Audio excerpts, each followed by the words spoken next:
Oi, gente linda que acompanha o canal. Para quem não me conhece, eu sou Márcia Silva.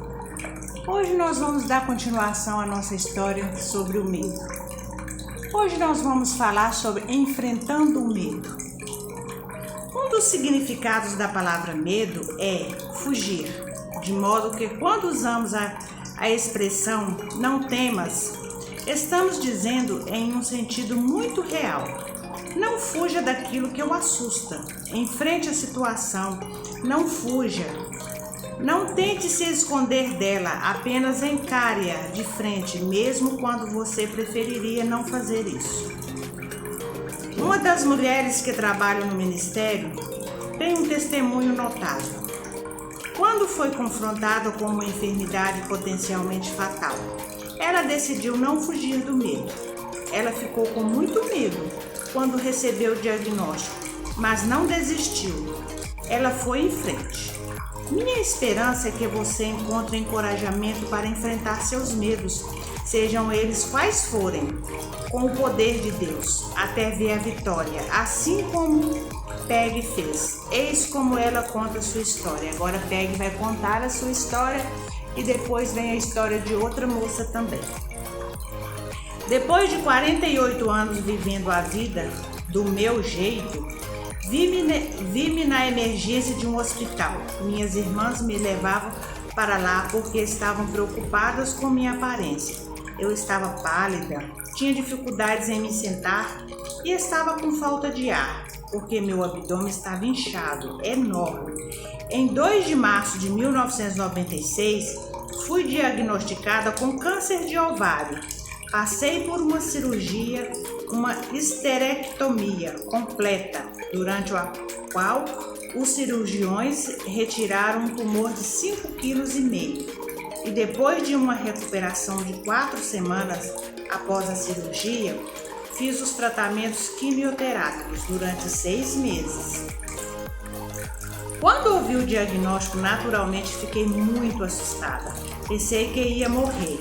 O câncer estava no estágio 3, um estágio avançado, e me senti como se tivesse recebido uma sentença de morte.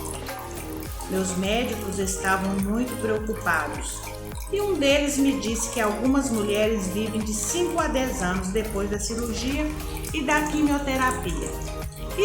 Isso não era nada encorajador para mim, e foi então que decidi começar a orar e avaliar minha vida.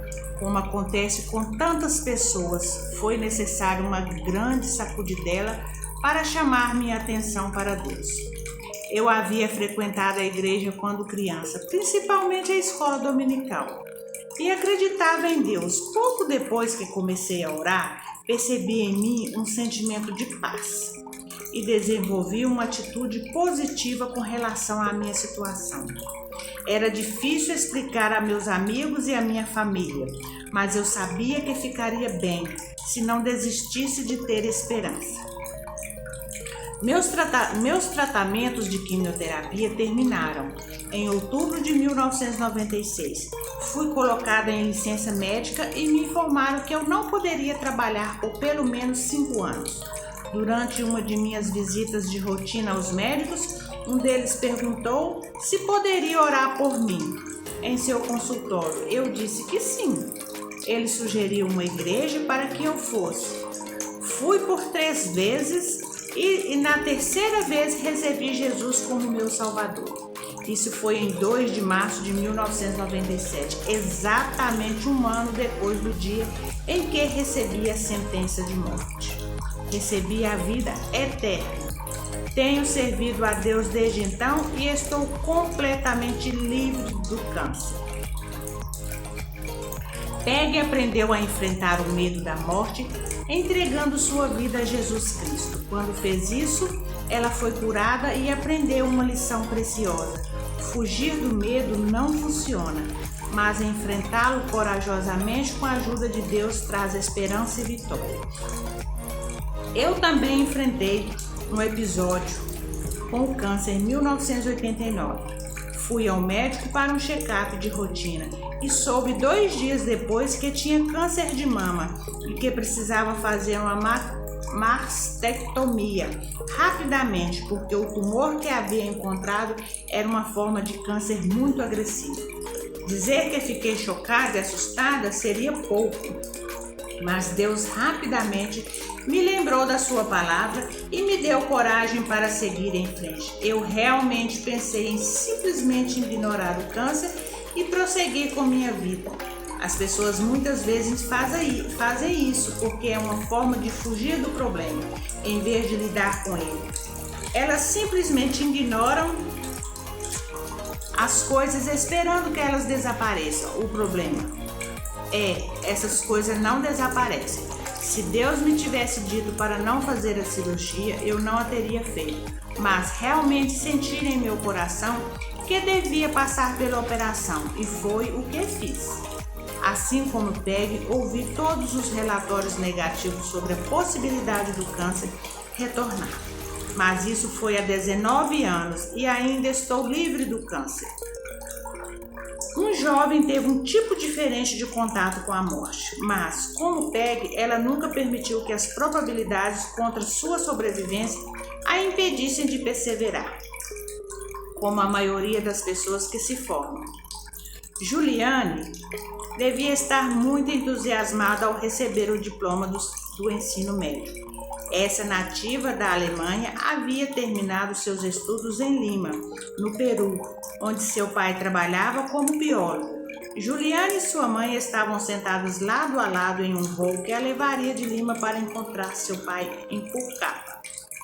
Quando o avião que transportava 92 pessoas entrou em uma tempestade inesperada, Juliane percebeu que a asa direita do lado de fora de sua janela estava em chamas. Sua mãe comentou: "Este é o fim de tudo." A próxima coisa que Juliane soube, e a última de que se lembra, foi que ela estava caindo pelo ar, ainda presa ao assento. Várias horas depois, Juliane acordou em algum lugar na vasta floresta amazônica, incapaz de ver com o olho, com uma clavícula quebrada e um corte profundo em seu braço. Depois de se soltar do assento, ela começou a procurar por sua mãe. Não encontrou nada além de alguns assentos vazios e os corpos de 3 jovens mulheres. Logo, Juliane percebeu que era a única que havia sobrevivido ao acidente. Juliane estava determinada a não morrer na floresta, mas não tinha ideia de onde estava e não havia ninguém para ajudá-la. Traumatizada de algum modo, se lembrou de ter ouvido seu pai dizer que em uma floresta toda direção descendente leva sempre à água e que a água sempre leva à civilização.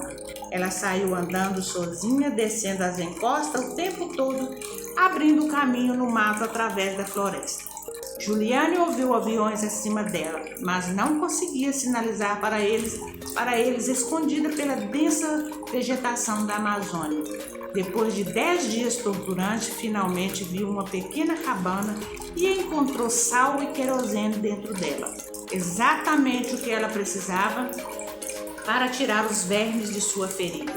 No 11º dia depois do acidente, encontrou um grupo de caçadores do Peru e eles a levaram para um aeroporto onde ela pôde pegar um avião para encontrar seu pai.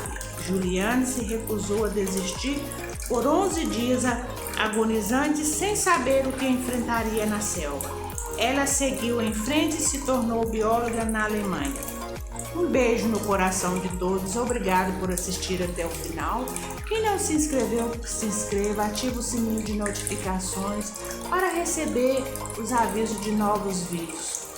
É um prazer ler para vocês, ler história, comentar história, porque lendo e comentando eu também estou aprendendo. Beijo no coração de todos.